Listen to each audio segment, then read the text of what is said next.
Hi friends, ఈ వీడియోలో మనము ఈథర్ఫై టోకెన్ను మెటామాస్క్లో ఎలా యాడ్ చేయాలి, అది కూడా ఆర్బిట్రమ్ నెట్వర్క్లో. ఈథీరియం నెట్వర్క్లో అందరూ యాడ్ చేస్తారు, ఆర్బిట్రమ్ నెట్వర్క్లో ఎలా యాడ్ చేయాలి అనేది చూద్దాం. దానికి సంబంధించిన కాంట్రాక్ట్ అడ్రస్ అనేది ఈ డిస్క్రిప్షన్లో ఉంటుంది, అదేవిధంగా ఈ స్క్రీన్ పైన ఉంటుంది. దీన్ని కాపీ చేసుకోండి. తర్వాత ఈ మెటామాస్క్ను ఓపెన్ చేయండి. మెటామాస్క్ను ఓపెన్ చేసి ఇక్కడ ఆర్బిట్రమ్ నెట్వర్క్ ఉండేటట్టు చూసుకొని ఇంపోర్ట్ టోకెన్ అనేది కదా, దానిపైన ప్రెస్ చేయండి. తర్వాత కస్టమ్ టోకెన్ పైన ప్రెస్ చేయండి. ఇక్కడ కాపీ చేసిన అడ్రస్ ఉంది కదా, దాన్ని పేస్ట్ చేయండి.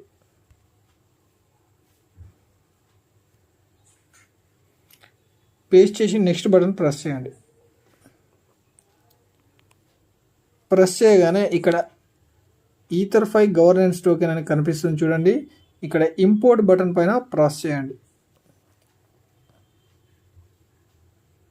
చూడండి, నా యొక్క ఈథర్ఫై గవర్నెన్స్ టోకెన్ అనేది ఇక్కడ యాడ్ అయిపోయింది. ఇక్కడ నాయి 64 ఈథర్ఫై టోకెన్లు ఉన్నాయి. ఆర్బిట్రమ్ నెట్వర్క్లో ఈ విధంగా ఈథర్ఫై టోకెన్ను యాడ్ చేసే విధానం. ఈ వీడియో నచ్చినట్టయితే మన ఛానల్ను సబ్స్క్రైబ్ చేసి లైక్ చేయండి.